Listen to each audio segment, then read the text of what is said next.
kotor akan menyebabkan penyakit. Hai semuanya, apa kabar? Mudah-mudahan sehat walafiat ya. Jumpa lagi di channel saya, Ferdi Saputra. Semoga saja channel ini bermanfaat untuk Anda semuanya.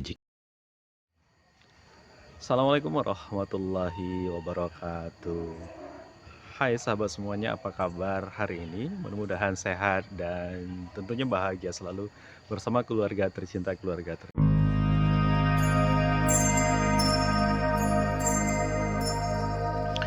Materi sebelumnya adalah tentang pemahaman teks persuasi.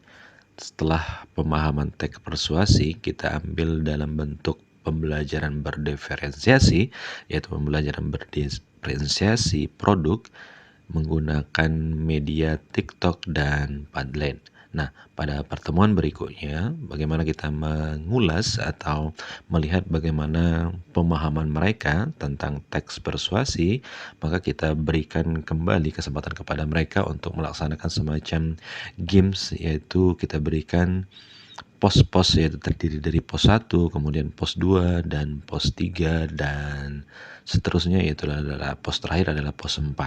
Nah, bagaimana cara permainan dari pos-pos ini? Pos-pos ini kita tempel di beberapa batang atau pohon di halaman sekolah kita. Kemudian kita pilih beberapa siswa sebagai tim ahli. Kalau kesempatan kali ini kami ambil ada 2 orang di satu kelompok, kemudian ada beberapa kelompok itu satu orang, yaitu sebagai penjaga pos ataupun tim ahli. Tim ahli ini kita ambil dari proses asesmen yang telah dilakukan sebelumnya berdasarkan tingkat kesiapan belajar ataupun tingkat pemahaman siswa. Kemudian dari asesmen ini maka dapatlah beberapa orang siswa yang menjadi tim ahli. Nah, dari tim ahli ini kemudian mereka menunggu setiap pos-pos yang ada. Pos yang pertama itu kita berikan tanggung jawab untuk pemahaman teks persuasi mengenai definisi atau pengertian. Kemudian pos yang kedua itu mereka menyampaikan materi mengenai ciri-ciri dari teks persuasi. Sedangkan pos yang ketiga kita berikan kesempatan mereka menyampaikan tentang struktur teks persuasi. Sedangkan pos yang keempat mereka diberikan keleluasan untuk menjelaskan materi mengenai jenis-jenis teks persuasi. Nah, setelah diberikan tugas seperti ini, kemudian kita bentuk beberapa kelompok kembali untuk mereka mengunjungi pos-pos yang ada. Pos 1, kemudian pos 2, pos 3, dan pos 4. Para pengunjung di berbagai pos ini mereka dipersilakan untuk mendengarkan penjelasan dari tim ahli, kemudian mereka juga diperbolehkan untuk bertanya kepada tim ahli. Bagaimana keseruannya nanti kita lihat di beberapa pos, bagaimana komunikasi antar siswa, yaitu begitu hangat, begitu antusias, dan begitu menyenangkan tentunya. Oke, terima kasih, selamat menyaksikan. Ciri-cirinya yaitu yang pertama itu menggunakan kata imperatif atau yang bersifat memerintah atau menyatakan larangan. Yang kedua itu menggunakan kata penghubung seperti oleh karena itu, maka dari itu, dan karena. Menggunakan kata atau kalimat yang membujuk atau memerintah dan mempengaruhi pembaca. Lalu yang ketiga yang mengandung fakta dan data. Terus yang kelima bersifat yang kelima. Jadi yang pertama ada persuasi politik.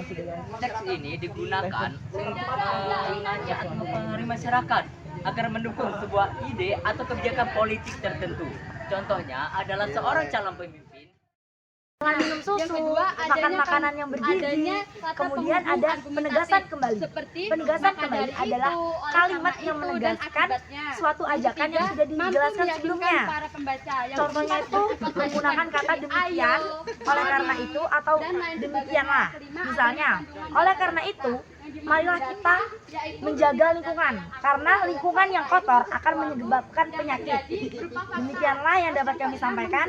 Bila ada pertanyaan, akan kami jawab semampu kami. Konfliknya misalnya dalam suatu teks itu si pembaca itu Yang terakhir itu penegasan kembali. Contohnya itu biasanya menggunakan kalimat oleh karena itu, demikian, atau dengan ini, atau yakni kan. Tapi biasanya itu oleh karena itu.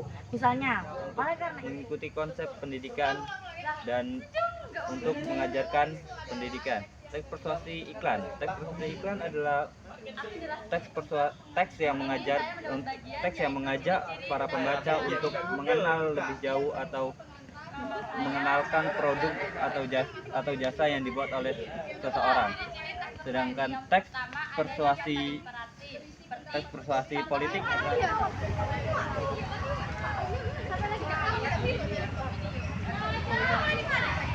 Hai, selamat datang di pos 4. Di sini kami akan menjelaskan tentang jenis-jenis teks persuasi yang akan dijelaskan oleh Reva. Silakan bertanya. Saya ingin bertanya.